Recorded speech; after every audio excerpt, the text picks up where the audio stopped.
Hi and welcome back to the channel. Now today I'm going to do another StrapFest. One of my subscribers asked if I'd do this one and I thought what the heck, I'll do it on most of my zins so we get a good idea, as we know we do like the zins on this channel. Now this is my, God knows now, about 12-year-old UX, I think it is roughly, and we're going to try it on a whole host of straps, as you can see. So we'll start off at first with zins. So I've got the black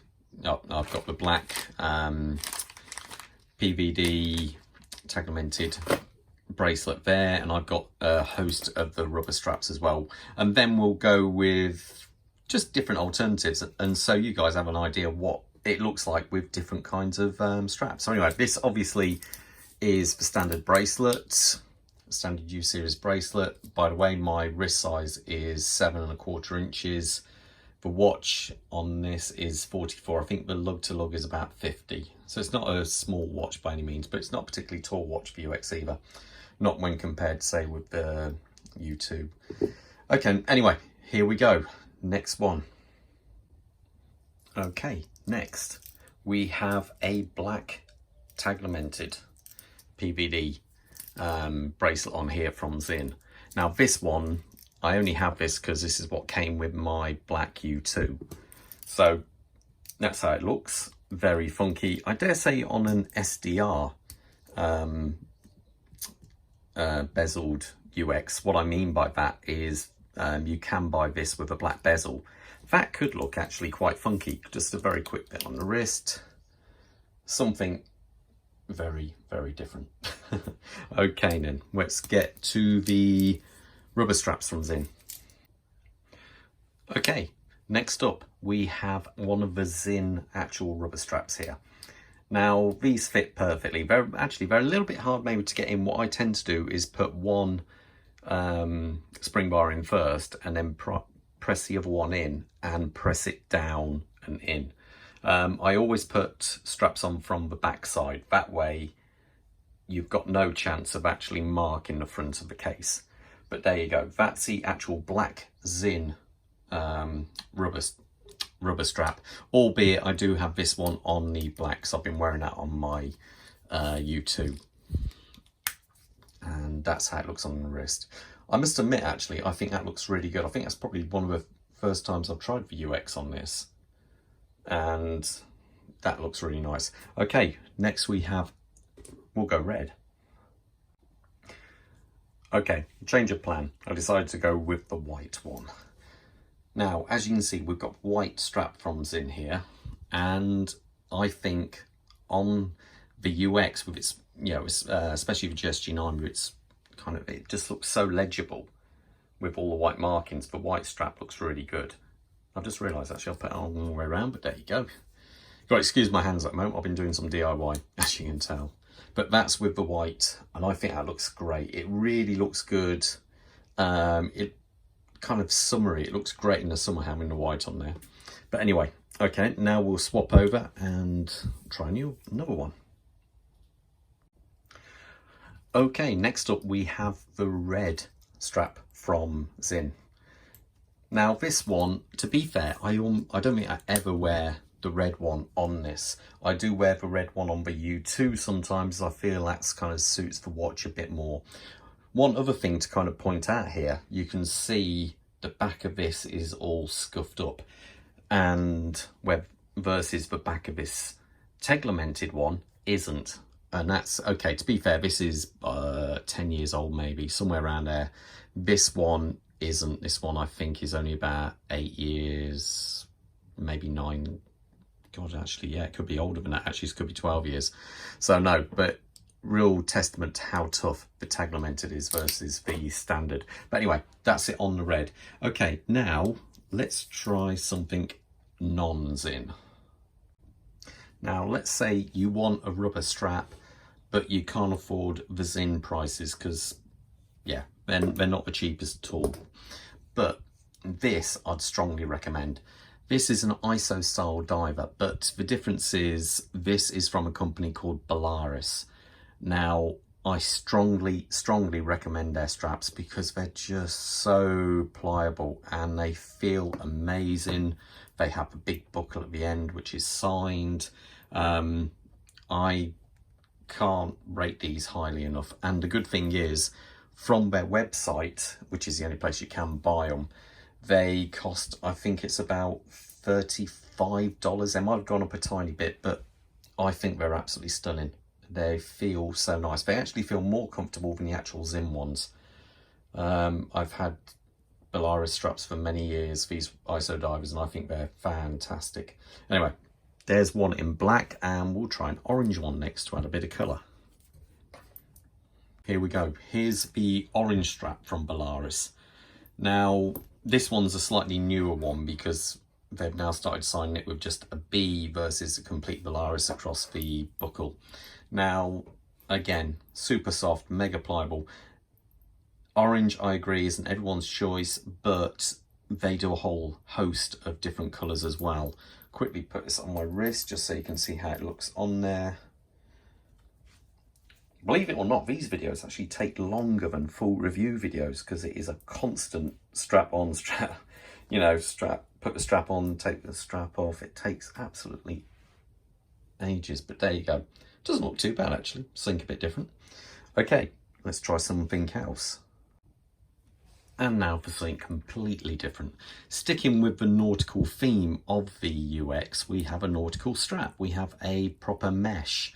Now the difference is I've actually got this on a, let's zoom into that, on a proper Sinn butterfly clasp. So the butterfly clasps I do like because they do offer, as you can see, micro adjustment on each side, so you do actually have a few positions. Now let's give that a try. And there you go, something really different there. I've never seen a UX, I don't think, on a mesh, but yeah, it looks a bit funky. Okay, let's try something different. Okay, what about this? We have a nice leather strap here. This one's actually from Toshi Straps. He makes very nice straps, to be fair.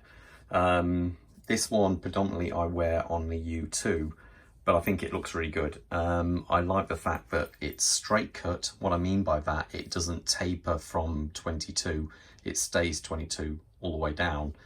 And Toshi straps are just impeccably made. They are very, very good, but they're not cheap. But there you go, let's put that on the wrist so you get an idea. Sometimes you can't beat a nice watch on a leather strap, albeit being that it's a dive watch, not everyone would wear a dive watch on a leather strap. You can get some water resistant leather straps, but to be fair, this one isn't. So you wouldn't want to be going diving with this. You can actually wax them up so you actually, you know, get them to be a lot more water resistant, but this one actually isn't, but it just looks great. Okay, let's try another. Okay, now something a little bit more left field. This is a Velcro strap. Now, lots of people would go, oh, I don't like Velcro or whatever, they feel rough, but this one certainly doesn't. This one is from a company called Gas Bones. I don't know if you can just zoom in on that, but Carl makes some fantastic straps. Yeah, I believe he used to make them for Bremont when they first started. Now, if I show that on. Now this, obviously, you can take in the water, it doesn't matter, but it gives it a real tall watch look. Now, to be fair, you don't have to have a Union Jack on there. I completely understand if you come from other countries, but you can have whatever you want on there, I believe. So there you go. Anyway, I think that's quite a funky strap for this watch. Okay, next. Now, this strap might interest some people because it does fit to the case, as you can see there. But albeit it's a little bit low on the lugs, only a little bit. But this is a cheap AliExpress special. I can't remember how much this one actually cost me, but it is definitely an alternative for someone who just wants to try a rubber strap and maybe doesn't want to spend a bit of, you know, too much money on there. Let's just see how it looks. To be fair, this is the first time I've ever worn it on this, so I've never actually tried it before. I found that one side went in really quite easily, and the other side, the long side actually, I had to change the spring bar for a little bit of a thinner spring bar just to make sure it did fit properly. So it's kind of an alternative if you want to maybe try something, you know, a little bit different. But there you go. You know, it's a thought, but I think this was only about, it was less than $10, I think, from there. It's a little bit like a Crafted Blue strap, but there you go, something a little bit different. Now, again, we have a bit of a cheapskate option here. Now, this is basically a generic strap, which is straight cut. You can find these on eBay and places like that, no problem at all. But it does actually fit, because it's straight cut and the holes are quite easy to get to, it does actually fit a Sinn bracelet. I have put this on the wrong way, I've just seen, but if you Sinn clasp, sorry, not bracelet, excuse me. So you've got the Sinn clasp and you can actually fit that on there. To be fair, it is straight across the lugs, it doesn't blend into the case, but it actually looks not too bad. It's okay if you want something, you know, just to try a different strap, but that kind of, it does work. And if you do already have the Sinn clasp, then you can always put one of these on there and you can get different colors and all that. And yeah, you can just maybe just give it a change and see what you think. Okay, next. Now what we have here is a leather strap, but actually designed to work with a clasp. So you can get some, if you know, there's watchmakers out there, sorry, not watchmakers, strap makers out there who will do you straps like this for, you know, for not too much money. So I know one guy, I think is about £20 or so he'd charge you for something like this. Now, it just gives you the ability to have a clasp and still have a leather strap. So to be fair, this is a very cheap clasp on this, but there you go. That's actually, yeah, it kind of, it's a bit of a twist on a leather strap come rubber strap as such. You do actually have the clasp on the bottom, but there you go, something different. Now remember, if you wanted to do this and maybe have it with a Sinn clasp, it is possible. But what you need to do is measure your wrist, and then you can have 3 straps made. One the right size, one 5mm under, one 5mm over, and that gives you the ability to change them around a bit so you can always get the right fit, because obviously you are a little bit limited with no adjustment on the Sinn clasps. But it is actually doable, and I have done it before, it does work. Okay, next one. Okay, back again. Now we have something which, you know, we have a basic black leather strap with this funky stitching. Now the stitching actually does work for this watch, though I did have this made by a company which is no longer in actually producing straps, a bit of a shame, called DB10. I had this one made for a limited edition Seiko spring drive I once owned, and it looks kind of funky on this. It's quite a nice leather. When you think this strap is God knows how old now, coming on for 11 years I'd say, and it still looks in good condition. If I put it on, it's kind of, it gives you an idea there. Yeah, it could be one of those, if you were thinking of having a leather strap made, this colour is actually quite funky and it does kind of work with this watch. So there you go, that's another weird and random one.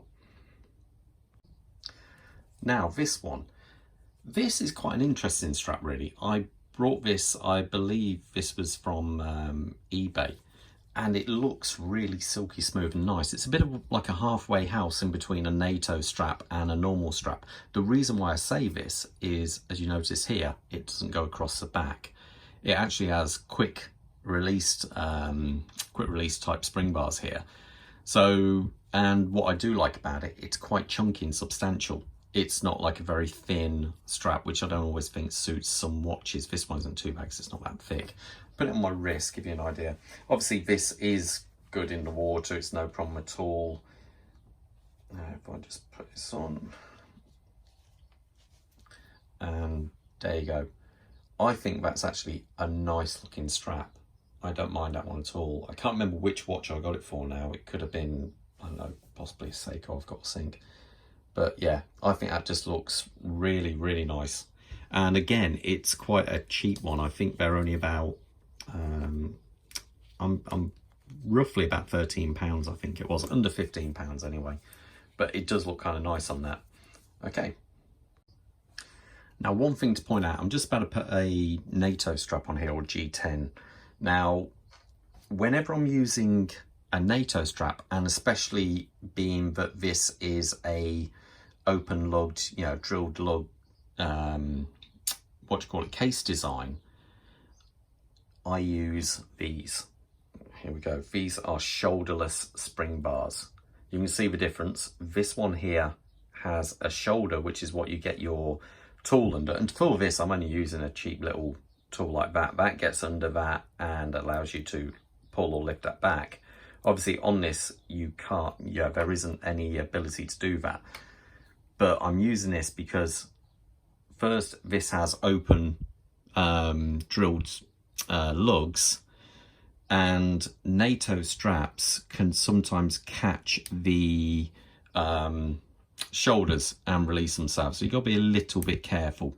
So just be aware, but only use these if you have drilled lugs. So there you go. And if you notice, I always put the spring bar in from the back side. So I'm not going to mark the front. If anything, I would, you know, there's a chance you could mark the back, but you can always get rid of that if need be. Now, let's try this one on here.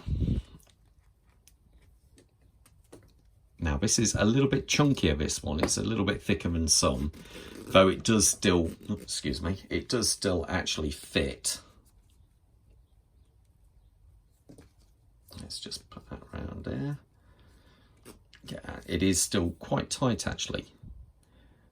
And it doesn't actually want to go through on this side. That's quite interesting. Because you see the gap there, this actually doesn't want to go through. I think it goes through from that side, but not. Now, there are ways around this. You can use a slightly thinner spring bar, but you get the idea anyway. But I'm not going to force it anyway. So, alas, we're not going to get to try that one on. So let's see what else we've got NATO-wise. I forgot, I've got one up here. This is a leather NATO strap. Let's see if this one fits. This is a little bit thinner. Now that fits a little bit easier. Now, will it go through? It's a bit tight, but I think, yes, that one will go through. So you can see it's just going through. Okay, let's stick this through here. I got this for a Smith's PRS 40 I own. Okay, so that's it on a leather NATO. Let's put that on. NATOs are always a little bit harder to do up, but some people, there's a big fan base for NATO straps. I'm 50-50 on them, really. Some watches I feel suit NATO straps, others don't. Now, there you go. So there you go. Something wouldn't be my first choice, but some people do like them. Now let's take this one off. Okay, let's see if we can get this through here with retaining the spring bars. Okay. What else do we have, NATO? We have a standard, oh, this is actually a Smith's one. This actually works quite well on here because it's got the bead blasted hardware on there. Now, I've never tried this one on, let's see. Okay, let's try and see if this one will go. Looking promising so far. Now you can see they've actually cut this little hole, straightened off the case there to allow straps to fit a little bit easier. Okay, that one does work. Okay, put that around there. I say the difference with the hardware on this versus the other one, where that is polished and this is bead blasted, and it actually suits the watch quite well. Okay, let's try on the wrist.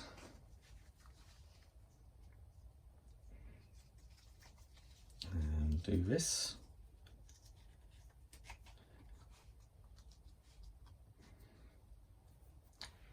Okay, there you go. It actually doesn't look too bad. I think a lot of people will like that. So there you go. That's my little, selection of straps for the UX. Which ones do you like most? Besides, if you had to go non-Sinn, which one would you go for out of the others? Let us know in the comments below. All the best and stay safe. I'll see you at the next review. Take care. Bye.